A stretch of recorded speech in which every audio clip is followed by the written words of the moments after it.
I'll go ahead and get rolling. First of all, thank you for being here and welcome to Oxford High School and a day of celebration for Mason Mims and his family, but also a day of celebration for Oxford High School. Anytime we have a student athlete that's able to further his education through his athletic endeavors, we're awfully proud of him. And not only Mason, but everybody that was involved in it. I think Mason will be the first to tell you that he's not here because of himself. He's here because of a lot of people involved, family members, old coaches that are family members, and teammates, and you, the people that's in here. It's been a long road for him, and especially his coaches that have led him along the way. Coach Adams is going to talk about Mason, and he's been a special player for us. But what I'd like to say to Mason himself is, Mason, we have a lot of prolific guys here, and you're another one of those guys, but I don't know that we've ever had anybody that has handled the process the way you've handled it, and with such pride and class, and also the way you conducted yourself on and off the field. You've been a great addition to our family. I'll always say this, I say it to everybody, you'll always have some black and gold in you, and you'll always be a yellow jacket. You got a great future ahead of you. So let's all give Mason a round of applause. And Coach Adams is going to speak on Mason and tell about some special things that he's accomplished. Appreciate everybody being here. As a football coach, sometimes the other things that you get asked to do along the way are not always the most fun parts of it, right? You trying to win games and sometimes other things can kind of be a drag. Adam actually said to me as we're walking in the hallway, he said, "How much do you make stuff like this?" And I said, "Well, I actually enjoy these. This is just a celebration of an immense amount of hard work over time. Something that a lot of kids would die for this opportunity that Mason has in front of him. And I'm gonna get emotional talking, so we'll just go ahead and get that out there. That's gonna happen. So, I mean, we've known for a long time that Mason was a very special player, special teammate, in a whole bunch of ways. Was super successful from really the first time he put on that gold helmet a couple of years ago. And really over time, I kind of told people this several times over his career here, is that you can't just watch him for one game to fully appreciate the kind of player that he is. And that's true. I mean, you got to see him game in and game out. You got to know what it's like to see him on the practice field day in and day out, practice against him day in and day out. And also, what most people don't get to see is, the kind of person that he is day in and day out. In a day where today on Saturday, the guys who seem to get the most attention are the flip guys. There's the whole idea of loyalty gets lost in this whole thing along the way. And one of the things I'm most proud of about Coach Davidson mentioned a minute ago is that the way he handled this thing, he found what he feels like, and I feel like a great fit for him in a whole bunch of ways. And there's been other schools that have tried to come in and get him to do the flip kind of deal, and that's just not who he is. Really, as coaching him over 3 years, we know that he's going to make an immense amount of correct decisions back to back to back to back. I mean, the way that we play requires our quarterback to make a decision on every single snap of the game, almost. Even when we're running the ball, it's not just, we don't just call a run play, he catches the snap and hands it off. He's got to make a decision on whether to hand it or throw it or who to throw to. And so there's a lot that goes into that. Really, once the game gets started, the whole idea of calling plays in the game, most of that goes to him. Once the ball's kicked off, he's got the keys to the car. And good, bad, or indifferent, he's driving it from that point on. And he did an unbelievable job of that over 3 years. And like I told people, you really got to see him a few times to fully appreciate how good he is. I didn't realize in the big picture where he stands.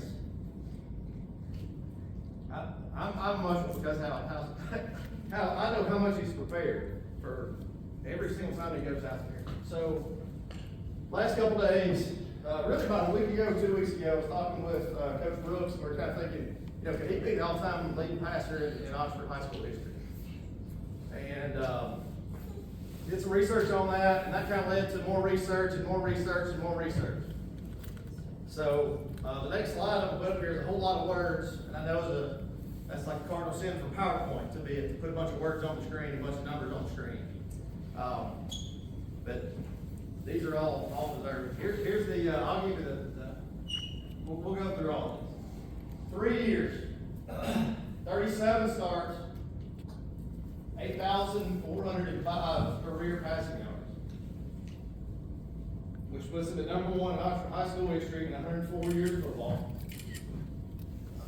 Puts him as the number 3 all-time passer in 6A football in the state of Alabama, and the number 11 all-time passer in Alabama high school history, regardless of class.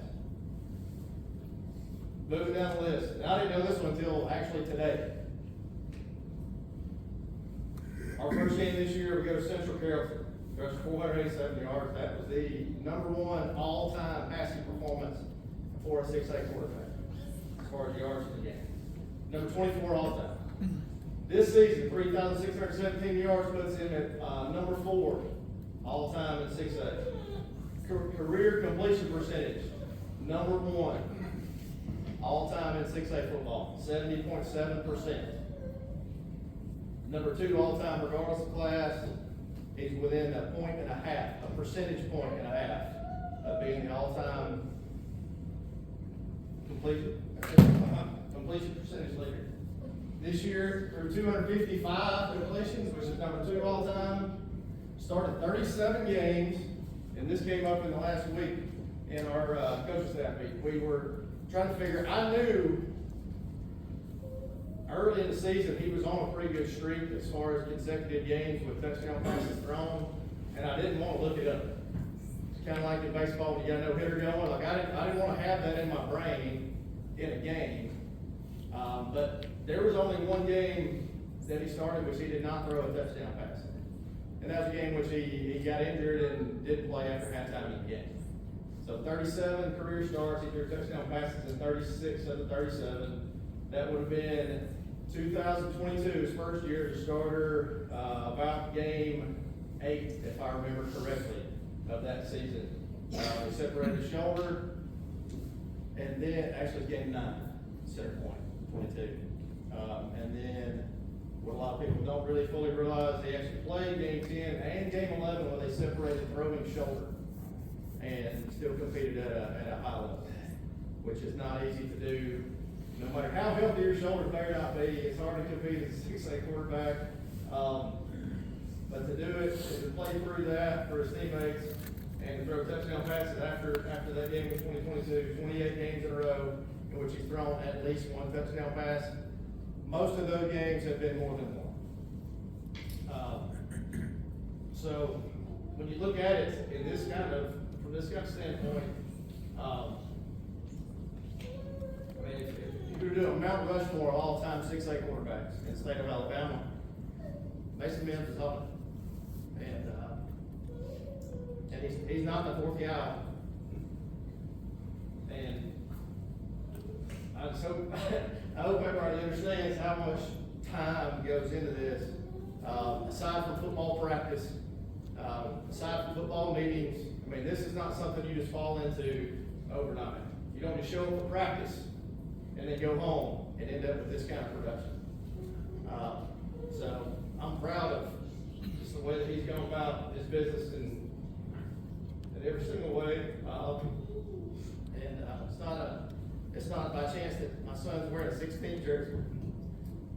It's sitting right back there. I mean, if you could tell me right now that, Will Adams would grow up to be just like Mason Mims, I'd take it right now. And he's meant that much to me and our family, to his teammates, to this school, and I know he's going to be super successful going forward in football, and well after football's over, he's going to be successful in whatever he decides to do there. So, with all that being said, let's give Mason a round of applause. And